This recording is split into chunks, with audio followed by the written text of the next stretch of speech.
Thank you, Mr. Chairman. I'll be mindful of my time as well. Um, and Mr. Secretary, again, I appreciate you being here today. And I mentioned in my opening statement about the transit contractors being able to get the COVID relief funding through the FTA. Recently, DOT did upgrade its guidance, and I'm hopeful that the problem may be fixed for the time being.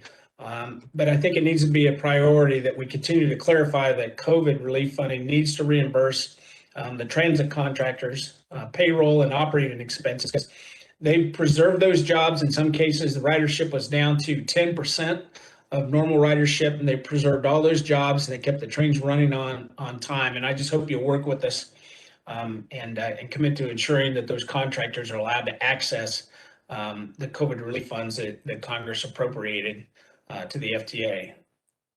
Thank you. I appreciate you raising this. And as you mentioned, I believe this has increasingly been addressed. So with the FTA now able to offer overall more than $69 billion in relief to transit agencies as part of the COVID response, the priority is, of course, keeping people employed and keeping service on the streets. So there will continue to be a requirement for transit agencies to certify that they have not furloughed employees and that contracted staff have not been furloughed before they would be able to spend those relief dollars on any activities other than payroll and operation expenses. And the FTA is putting out guidance that is intended to be consistent with the congressional directive.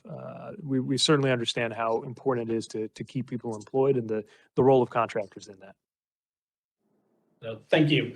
The other thing I wanted to talk to you just a little bit about too is the way we're funding the Highway Trust Fund.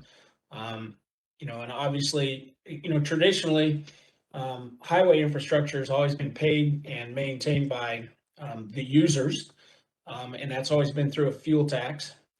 The unfortunate part is we continue to see that decline over time, and then we end up supplementing from other areas the shortfall. And I was tickled to death during your presidential campaign when you brought up, funding our system of infrastructure, highway infrastructure through VMT, which is no secret that I'm a proponent of VMT, but and I'm not going to go there specifically, but I hope you'll work with us to ensure long-term solvency in the Highway Trust Fund.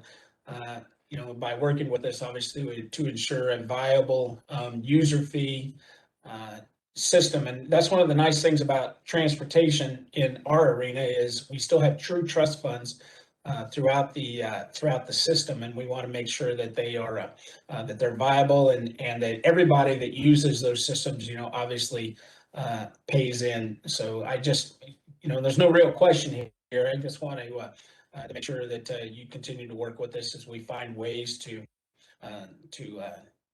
make sure that is viable and that we have money in those user fee systems. Well, thank you. Really look forward to working with you on that. We as you said, we need stable, predictable, multi-year funding.